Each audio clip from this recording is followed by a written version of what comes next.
एक रात दिनेश काका और नेहा बैठी हुई थी। तो नेहा कह रही थी, दिनेश काका कुछ भूतों की कहानी सुनाइए ना, जिससे मुझे डर भी लगेगा।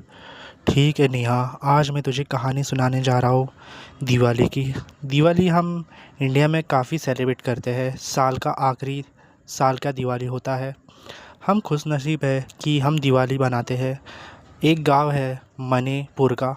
वहाँ पर कहते हैं कि 400 साल के बाद ये घटना हुई थी। कहते थे कि दिवाली के दिन एक चुड़ैल थी, उन लोगों को उठा ले जाती थी। आज की कहानी हमारी उसी की है। तो क्या हुआ था मैं जानना चाहती हूँ। तो हुआ कुछ ऐसा था कि एक गांव में एक औरत रहती थी। वो बहुत खूबसूरत थी। तो उसकी शादी हुई थी। उसके करीब 2 बच्चे थे। गाँव लोग उसके खूबसूरती के ऊपर हैरान हो गए थे। उसके बाद उसने गांव का एक हट्टा कट्टा आदमी के साथ शादी कर ली थी, क्योंकि गांव में उसकी ही चलती थी। ऐसा लगता था कि मानो गांव पूरा डरता था उस आदमी से। तो उसमें उस चुड़ैल ने, यानी कि उस औरत ने उसे काबू में करके रखा था, उसके वश में। तो एक रात उन लोग को शक हो गया था कि ये औरत है काला जादू करती है, क्योंकि वो अपनी ताकतों से उसके बच्चों के अंदर वो ताकत डाल रही थी, जो कि ब्लैक मैजिक से। तो एक दिन गाँव वालों को पता चला। तो उसके 2 बच्चे थे। गाँव वालों ने उसे एक बोरी में भरकर तालाब के यहाँ पर फेंक दिया। तो पूरी रात ढूंढती रही उसका आदमी और वो। तो उन्हें उनके बच्चे मिले, वो भी तालाब के यहाँ पर तैरते हुए। उस औरत ने गुस्से में आकर एक फ़ैसला ले लिया कि वो गांव के किसी भी व्यक्ति को ज़िंदा रहने नहीं देगी। इसके लिए उसने गांव के बच्चों लोग को उठा लिया और अपने कमरे में गई। वहाँ पर कुछ मंत्रों की आवाज़ें आ रही थी।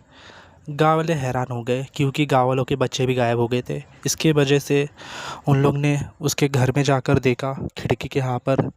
तो जो बच्चे थे 2, उन लोग को उसने सुला दिया था और उसके ऊपर काला जादू कर रही थी।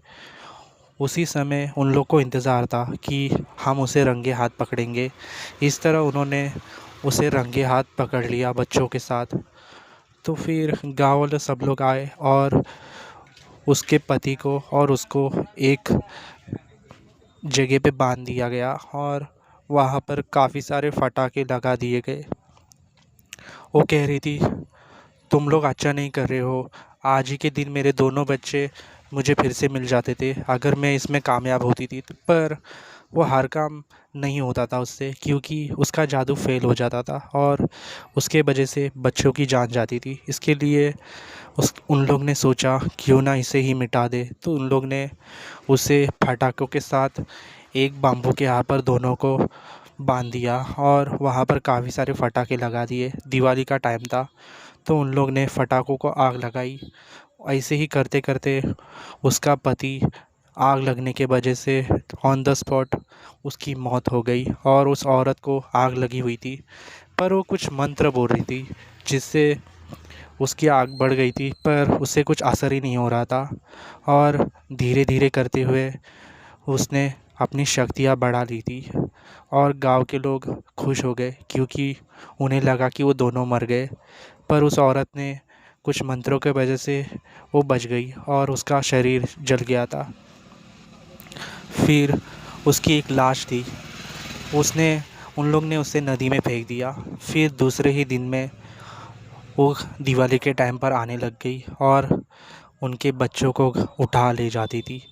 धीरे धीरे करते हुए गांव के सब व्यक्ति गायब होने लग गए। इसी तरह ये सिलसिला चलता रहा और बाद में उन्हें पता लगा कि जिस औरत को उन्होंने जलाया था वो जली ही नहीं थी। वो एक भयानक चुड़ैल में बदल गई थी और गांव में अपना शिकार करे जा रही थी। फिर गांव के कुछ व्यक्ति उसे मिले, करीब 7-8 लोग थे। उसके सामने आ गए और उन्हें भीख मांग रहे थे उनकी जान की। पर उस चुड़ैल ने उनके ऊपर रहम नहीं खाया, क्योंकि उन लोग ने उस चुड़ैल को ज़िंदा ही जला दिया था जब वो इंसान बनी थी। इसके लिए उसने उन 7-8 लोग के ऊपर हमला कर दिया और उन्हें जगह पे ही मार दिया। और तब से दिवाली के टाइम पर वो औरत आती है और किसी ना किसी को तो उठा ले जाती है। इसके वजह से मनी काफ़ी का गाँव है, वहाँ पर लोगों ने घूमने का ही बंद कर दिया। आज भी उन्हें डर लगता है कहीं वो वापस आ गई तो हम लोग को मार ना दे। इसके लिए दोस्तों हम इंडिया में दिवाली सेलिब्रेशन करते हैं, इसके लिए हम कुछ टेंशन नहीं है। नहीं तो अगर हम मनी कैफ़े में रहते थे तो हमें कभी दिवाली बनाना नहीं मिलता था। आप खुशनसीब हो कि आपको दिवाली बनाने का मौका मिलता है। क्या वो फिर से आई? हाँ, वो फिर से आ गई थी। लगातार किसी न किसी को मारे ही जा रही थी। इसके लिए दोस्तों कहते हैं कि काला जादू करना नहीं चाहिए, उसके काफ़ी नुकसान है। ये कभी किसी के फ़ायदे में नहीं आए। आज भी वो डर लगता है। 400 साल की घटना, उन्हें लगता है कि वो भयानक स्त्री वापस आ गई तो फिर हम लोग का जीना मुश्किल हो जाएगा। इसके लिए दोस्तों अपने फैमिली के साथ दिवाली बना सकते हैं आप। कैसी लगी हमारी कहानी तुझे? नेहा, कहानी कैसी थी? अच्छी कहानी थी, मुझे पसंद आ गई। तो दोस्तों आपका क्या ख़्याल है मुझे कमेंट्स में बताना। नए हो तो चैनल को ज़रूर सब्सक्राइब करना दोस्तों। और आपके पास भी ऐसी डरावनी कहानी हो तो हमें कमेंट कर सकते हैं। हो सकता है कि मैं आप सबके सामने लाने की कोशिश करूँ। तो देर किस बात की है, फटाफट हमारे चैनल को सब्सक्राइब कर लीजिए ताकि मैं ऐसी ही डरावनी कहानी बनाऊं तो सबसे पहले आपके पास ही पहुंचे। तो मिलता हूं दोस्तों ऐसी ही डरावनी कहानी में। इसे लाइक करना और शेयर करना और बेल आइकन दबाना भूलना मत। मिलते हैं दोस्तों ऐसी ही डरावनी कहानी के साथ। बाय।